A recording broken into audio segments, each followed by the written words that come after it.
Mimanwakwaba Ediba the Challenge Foundation Jumadieni so.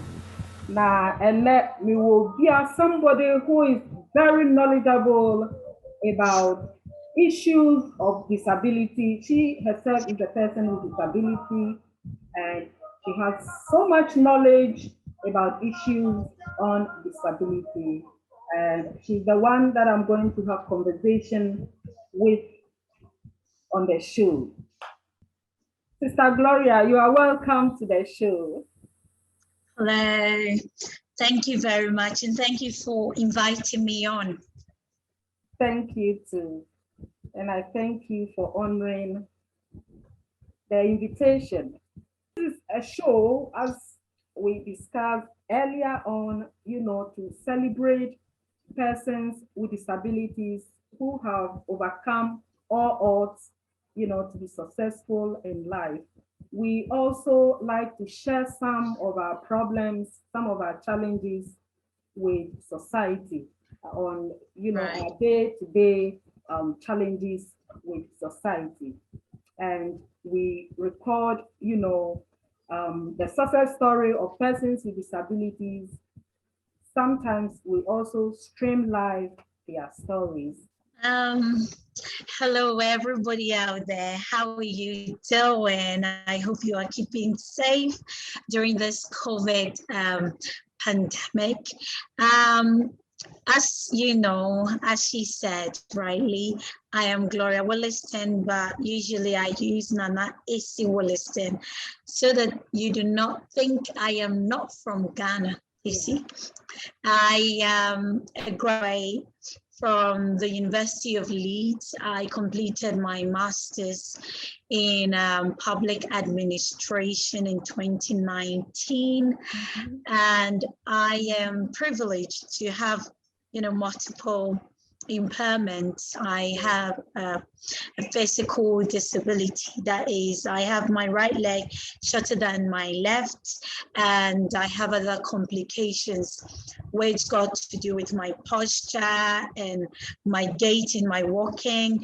And I also have dyslexia. Yeah, I do. Yeah, you can still get that far in school with dyslexia, trust me. I see.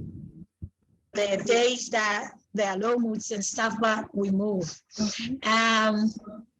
What again did you ask about?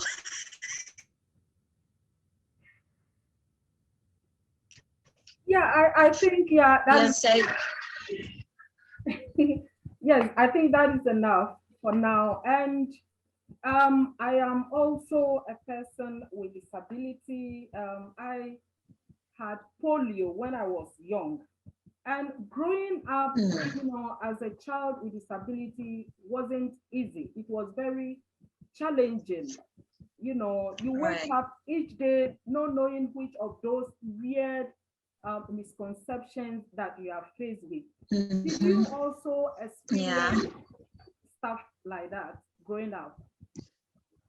Oh yeah. Fortunately or unfortunately, I grew up in Ghana.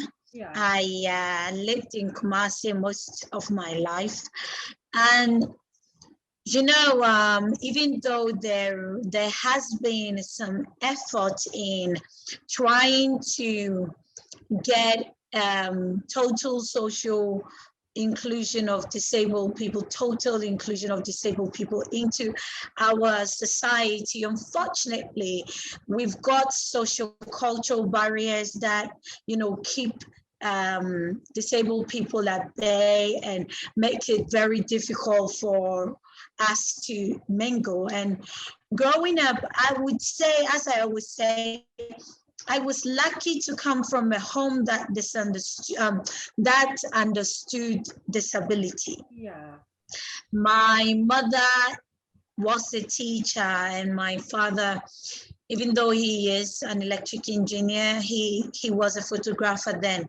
Okay. And maybe because they were quite learned, they understood it. And my family totally accepted my impairments and whatever shortcoming I had. It wasn't a problem at all for me to actually be part of the home and be part of my church and be part of my teenager. I went to secondary school. That was where I realized I was different. Yes. And it is like a really scary, anxious moment when you realize, oh, all this while, why did my family treat me this way? And these people actually think that I am different. These people actually think that, I do not have what it takes. So secondary school was really tough because I think that was where I was getting the enlightenment about the social gaps of disability. Mm-hmm.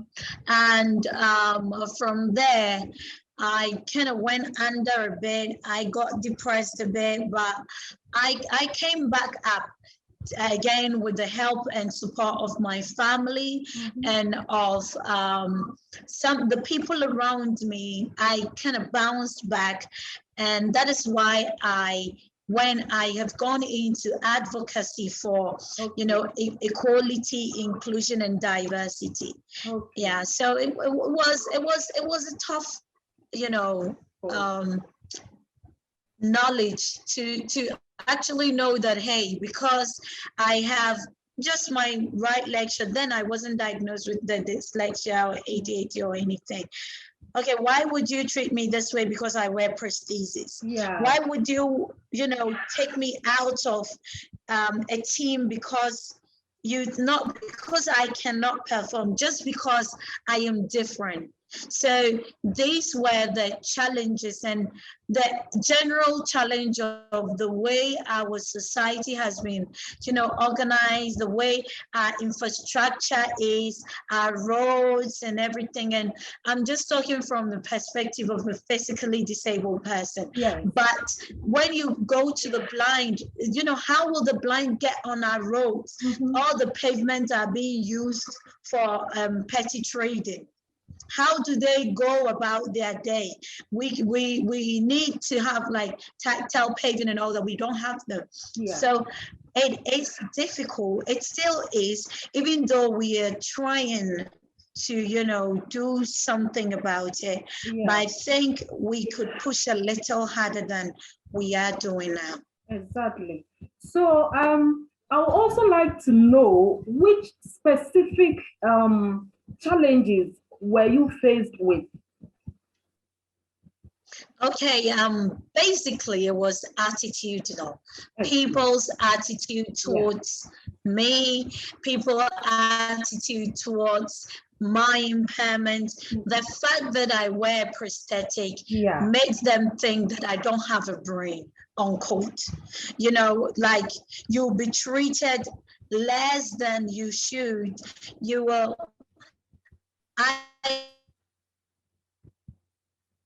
The hospital's name because I believe 37 could have done better and still can do better. Okay. I went there then I didn't have my prosthesis. I had sent it out for repair, so I had crutches, and I was standing in front of the hospital trying to, figure out which way to go, make sure I don't have so many stairs, I can get closer to where I needed to go. And I think it was a neurosurgery orthopedic appointment. I was new there. Yeah. When I got to the front desk trying to ask which way is the shortest, and then the woman went like, you can just go there. Can't you read and go there? Wow. Just pointing, read and I'm like,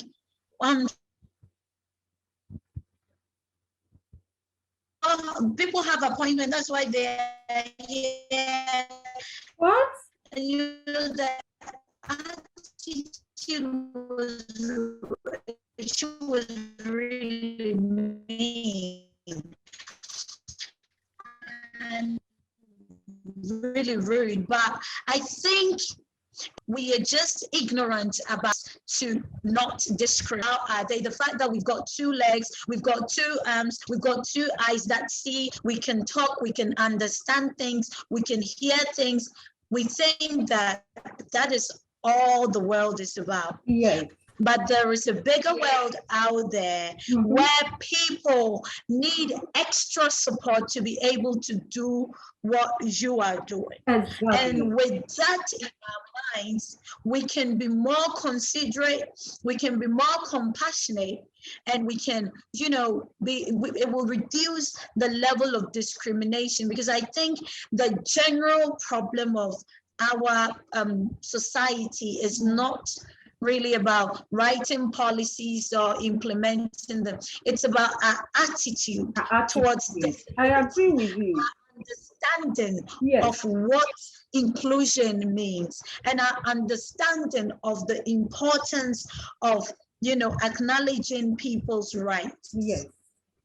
So I think that is it. That's the problem.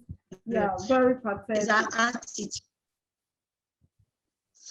And you know that sometimes you talk about things like this, and some people think, sometimes when you talk about some of these challenges, some people think that they do not exist. Somebody was telling me that Ghana has evolved. Ghana has developed right now on issues of disability. What I want to know from you is, comparing then those challenges you faced in secondary school, do you think they have improved or they still do exist in Ghana? Oh, I think it still exists in Ghana. I don't really, I usually try to kind of generalize, not to generalize the context. But as we're talking about Ghana, I 100% believe that the problem is still there. It's still there. The reason why I have my new console, I had one of my most soul-crushing experiences when I worked at Orthopedic Training Center. There was one day my directors were out of town, and a lady, we got a call from the Australian High Commission that somebody found this girl who was almost being beaten to death.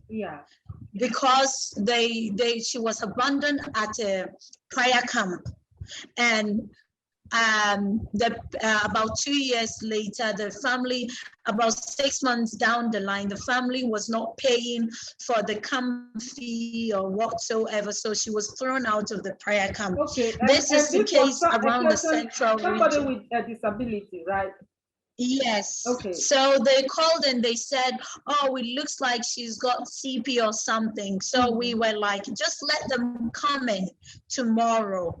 So the following day around 10 o'clock, the lady came, and after assessment, we found out that she was epileptic. So she had maybe multiple fits without treatments or anything. She had marks on her body, like she's been beaten. She's been physically abused or assaulted, and I didn't know what to do, because we didn't work, our scope didn't cover epilepsy. It was Orthopedic Training Center, those who know it. It's for physically amazing. Really difficult. I was the PR then, and I just had to find something for this child. We went to the police station to get a police report so that we can take this child to maybe the nearest children's home, and this man can go back to his country. It was a German it was an European, I've forgotten which country he was from. So that this man could go back to his country.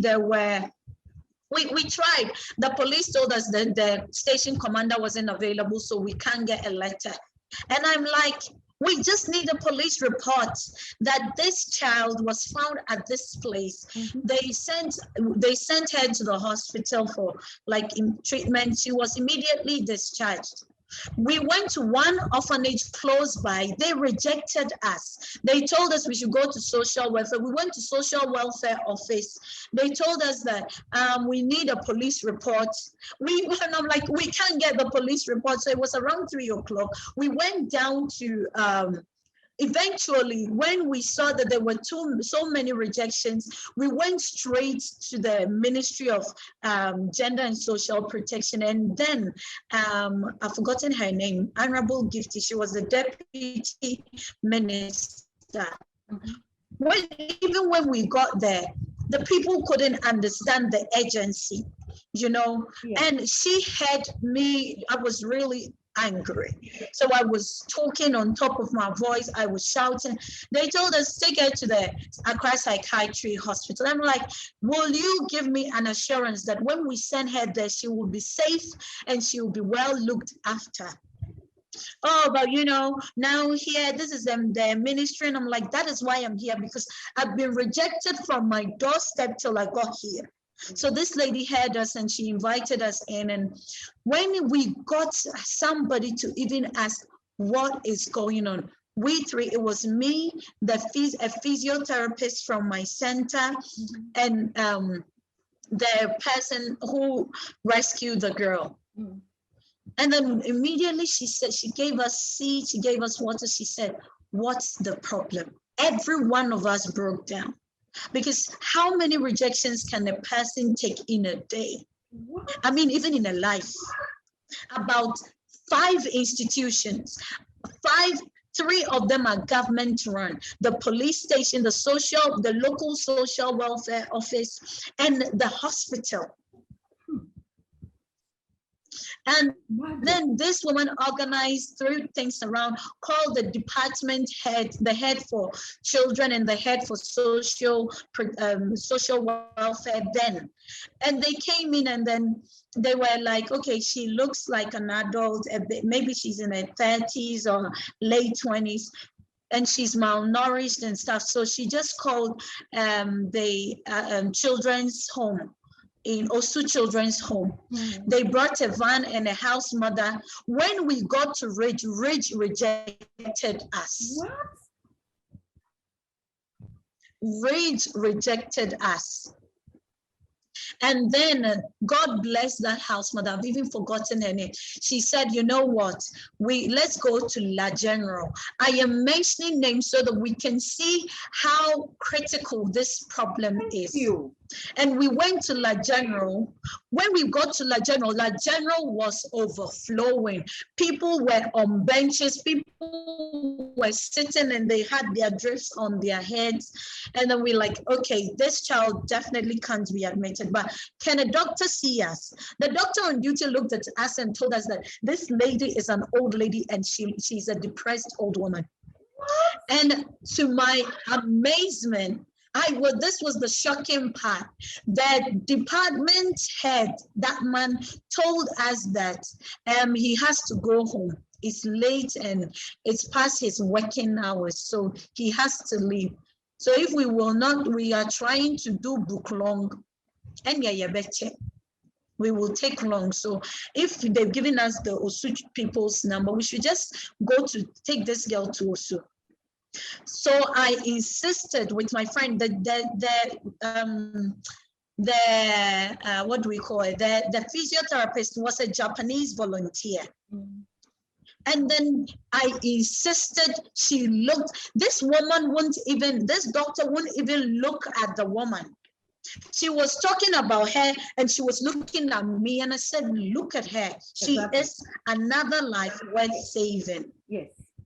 And it was one of the darkest days of my entire life as a disability advocate.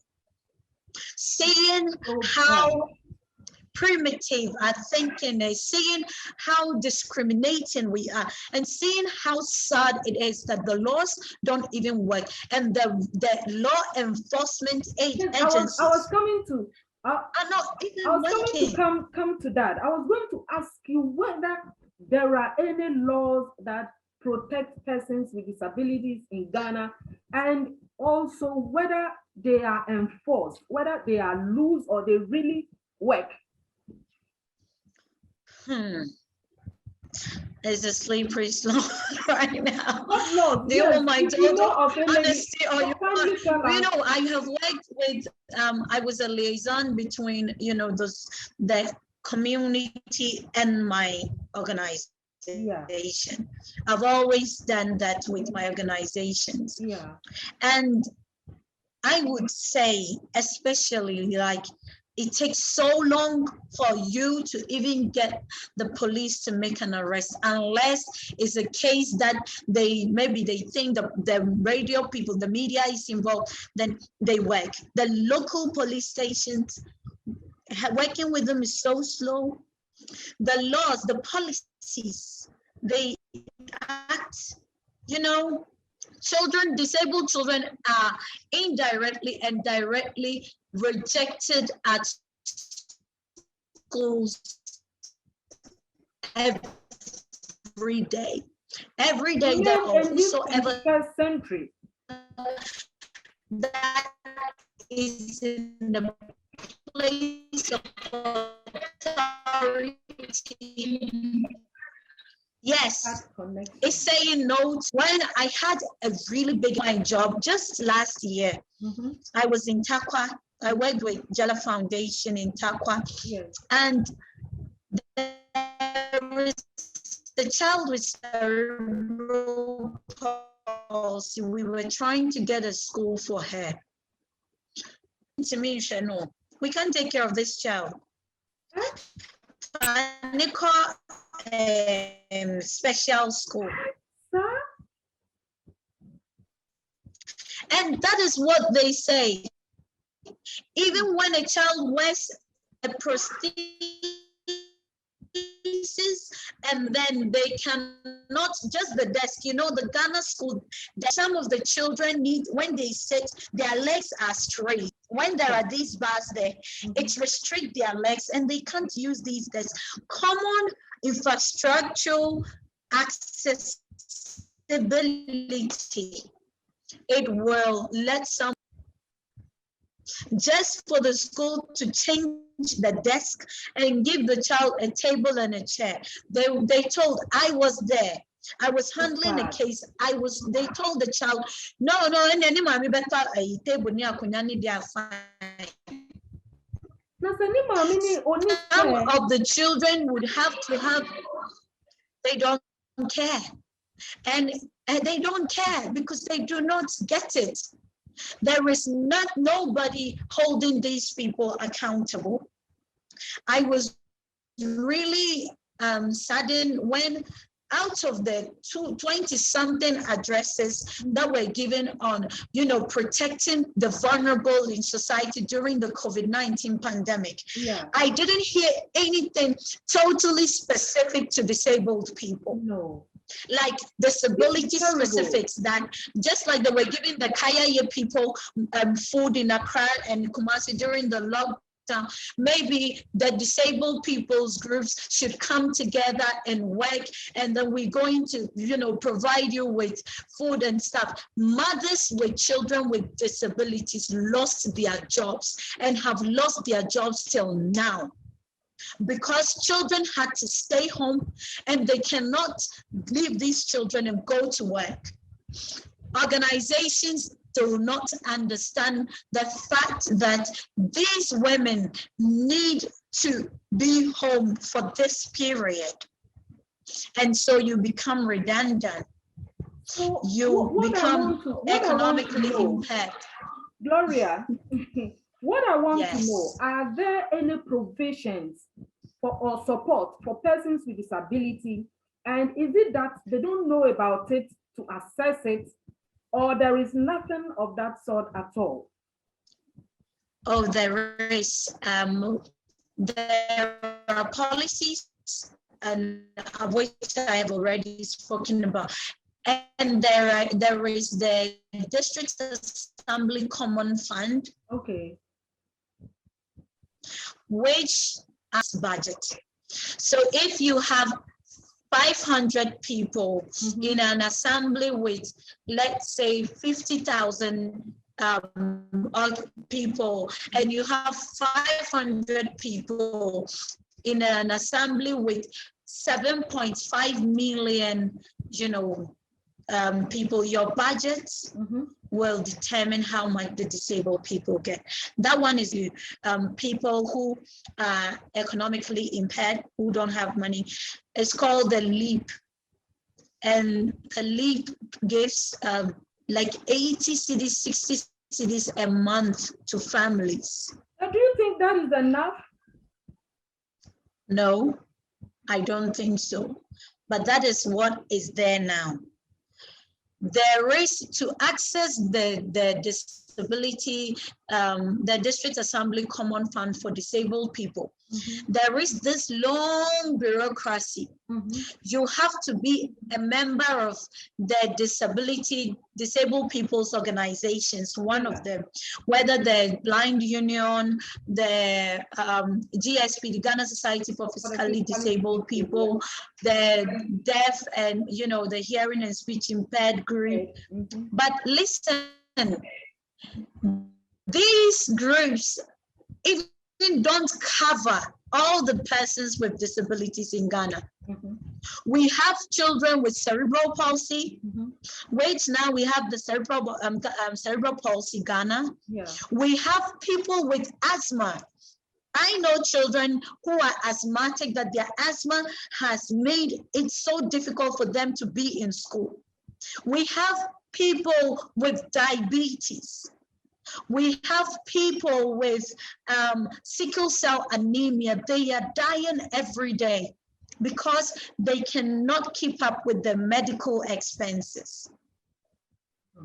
And these other groups don't even fall into the mainstream disability groups in Ghana. And when you are within the mainstream, to access the fund, there is a queue, because the fund is not, it's not enough.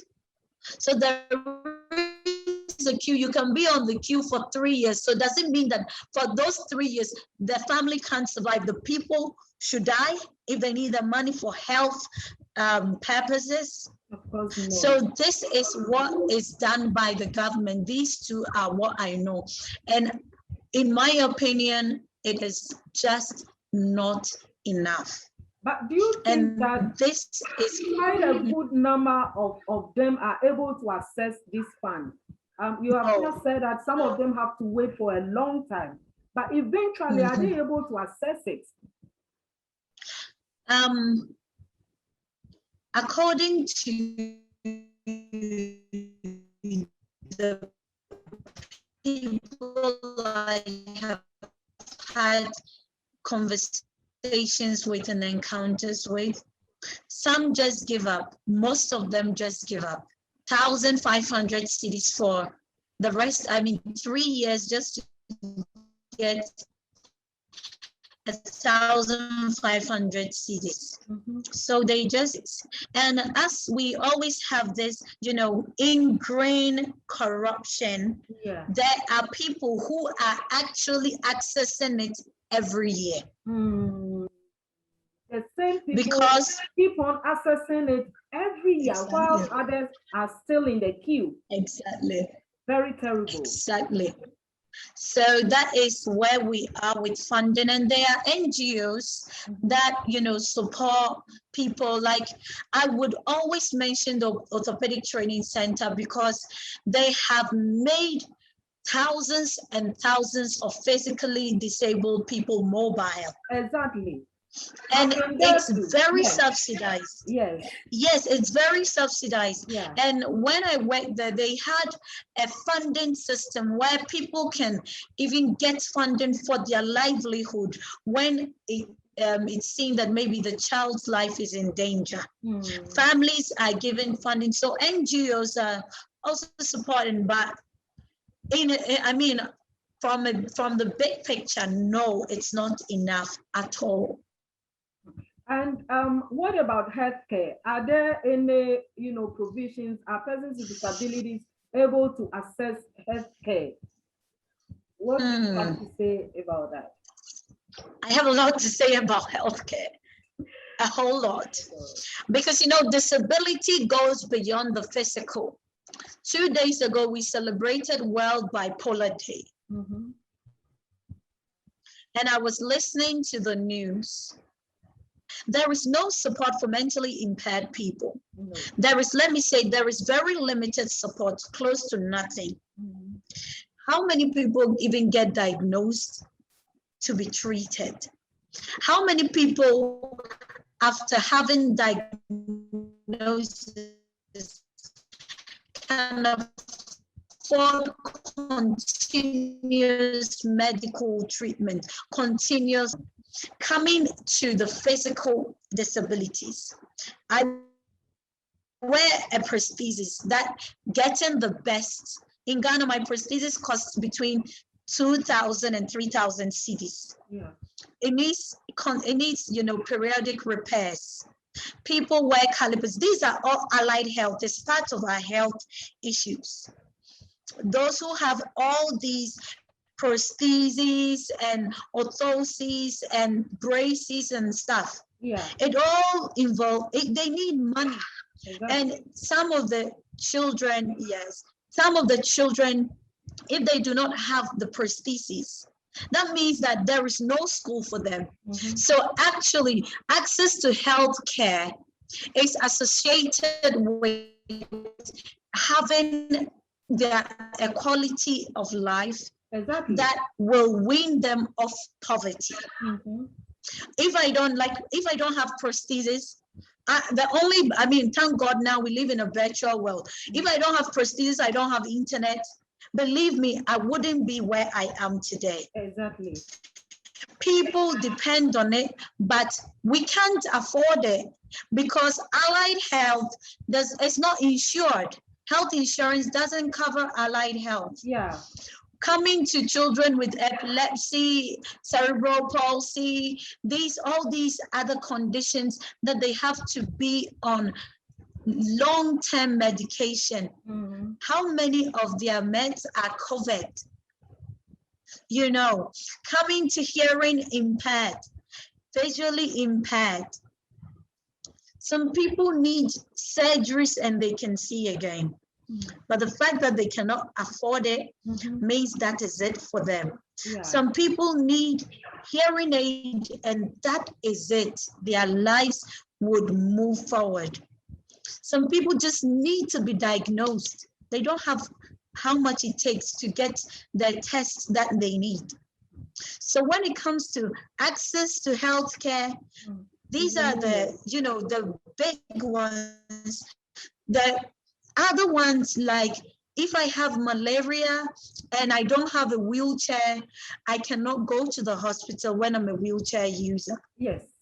And if I do get to go to the hospital, how accessible is the physical environment for me to be able to access the service? I might have my health insurance, but how accessible are the people's attitude for me to actually be disabled and be pregnant and go for maternal health support? So when it comes to healthcare, there are so many dimensions to it, and I think that we have not done much in that place at all.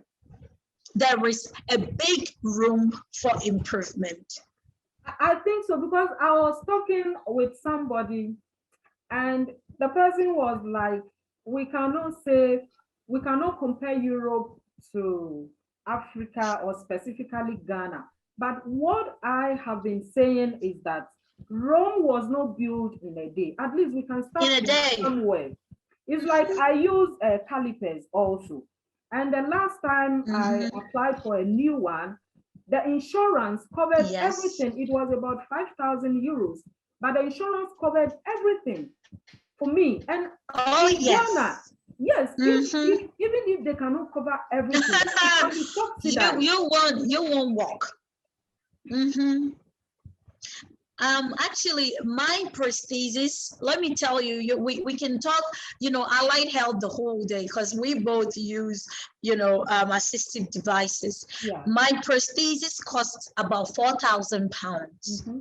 When I got to the UK, Yeah. I realized that, Ghana Health Service cannot, these are other issues, with all these health system, global health systems with prosthetics and orthoses. Yeah. Ghana Health Service does not repair, is not allowed to touch anything from NHS. NHS cannot, if NHS touches a prosthesis from Ghana, when I come to Ghana, I would have to pay a penalty. The same, it goes both ways. Oh. So when I got there, they saw that my prosthesis was in bad shape. I was immediately referred to Leeds P&O Center. Yeah. And in 3 weeks, I had a new prosthesis free of charge. And I could have been, there is a long queue, but the fact that I am in school made my case an urgent one. Yeah. For me to be able to, access the service. And I was like, Ghana really can, we really can use this knowledge, this understanding. Yeah. But, we would rather pay big sitting allowances for parliamentarians and give, big budgets for other things.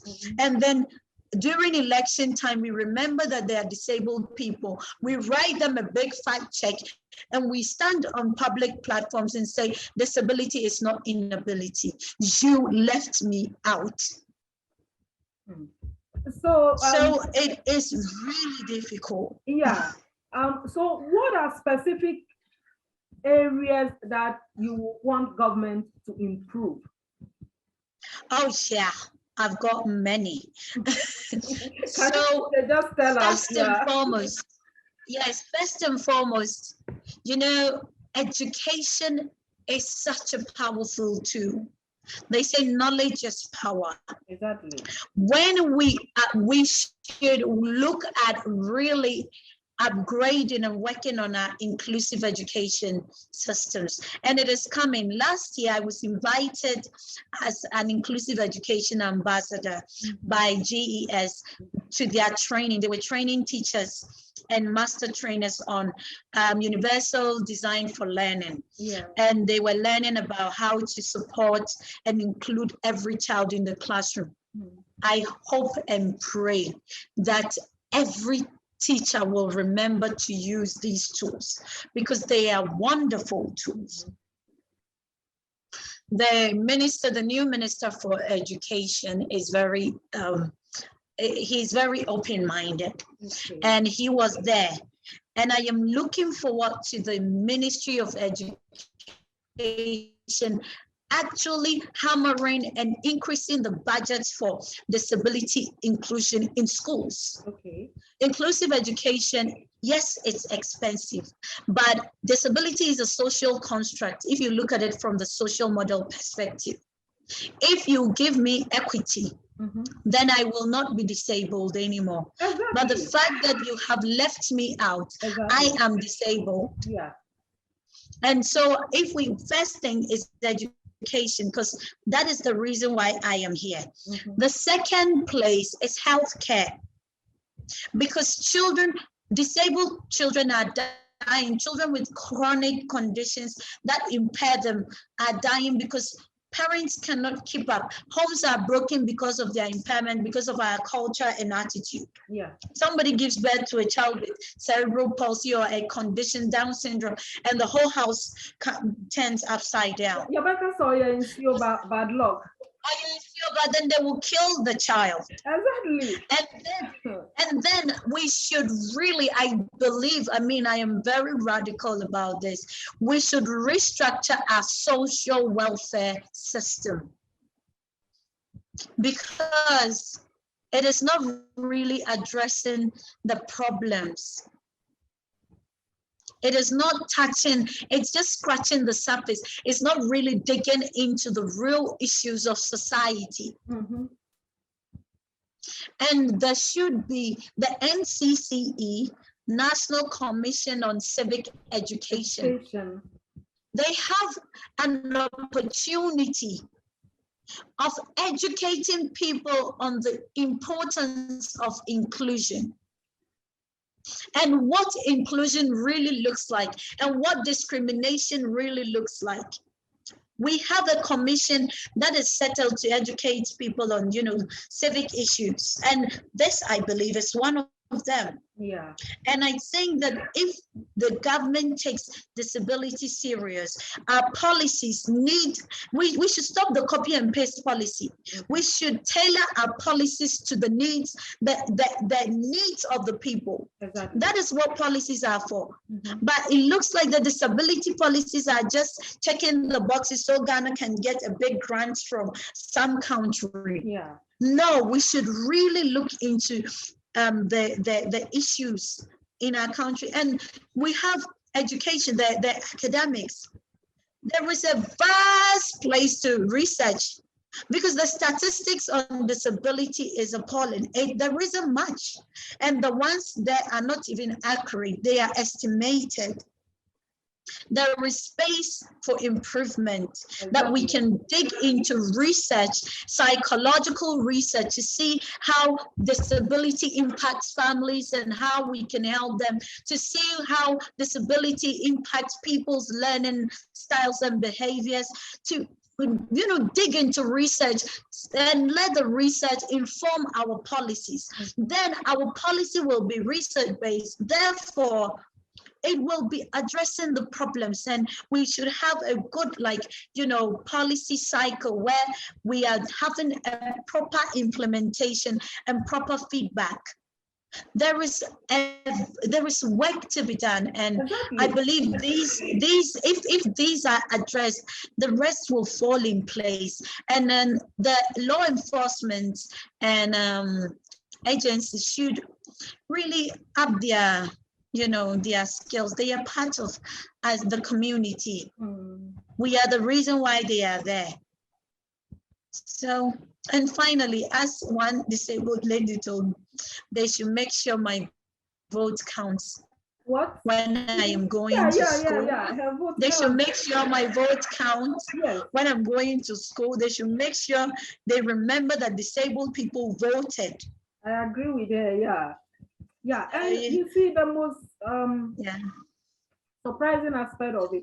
When I talk about disability issues, people, they behave as if they don't exist. All these problems you are talking about don't exist, and I've been asking myself, probably because I've been away for some time, that is why I really wanted to talk to somebody who is very current on disability issues in Ghana. Right. People call me behind the scenes to say all these things as if what I've been talking about is from imagination. Like I know they will make you doubt your reality because they don't want to work. I mean, I won't mince words. This is not the time to mince words.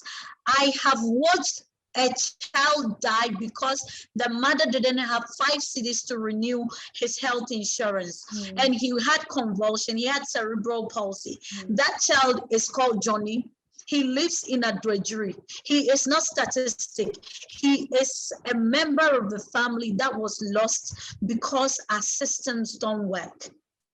The girl I talked about, her name is Rita. I couldn't follow up with the story because the last time I called those who called. I went there and I wasn't there. And I couldn't follow up because I was moving to the UK. There are people dying. There are families being torn apart. There are people's lives crashing. Just because somebody chose to be ignorant, just because somebody chose to sit and do nothing. So these are not things coming from people's minds. Exactly. These are real people. These are real people in real communities in this country. Thank you. So it is not something like, disabled people just choose to sit on Zoom and do nothing and talk. No, I didn't. Yeah, go on. Finally, what do you have to say to those people who think you are just making issues out of nothing? What do you have So to they tell should them? come with me. My organization, we do community visits. They should come with me on some of the visits. I get interns coming from all over the world every summer to experience disability, to help me with research and stuff. If you do not believe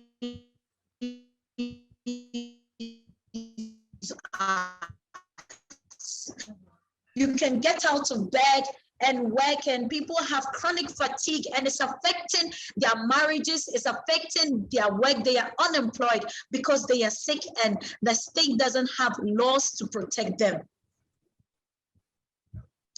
And if you think that this isn't real, this isn't true, come with me. Just, I mean, we're going to put our information on. Just call me, text me. We do community visitations. Come with me, come to people's homes and see what is happening. Come to schools. Go, I will send you to places so you know that this is people in real time. And the fact I always say to people in authority, whenever I get the platform, do not sit in your chair and look the other way. You become a perpetrator when you do so. Yeah. If you do not understand, my company, we are doing for this quarter, actually today is first, so for the whole of this quarter, we are doing free inclusion training and, you know, getting people to be aware of inclusion and how they can incorporate, you know, inclusion and diversity policies in their company policies so that they can support and protect disabled people and all people that need it. Okay. This is a free training. It's just for this quarter. If it's done, you will pay. Definitely, we need the money so it can go to community. We live in a cycle. So it is true and it is real. So if in case anybody is watching this program and the person is interested, what should he do? I mean, in this training. Actually, if you want to volunteer, so we have 3 aspects. We got volunteering, people just come in on their holidays, students coming to do like data collection for our research team. You can just come and volunteer. You are totally welcome.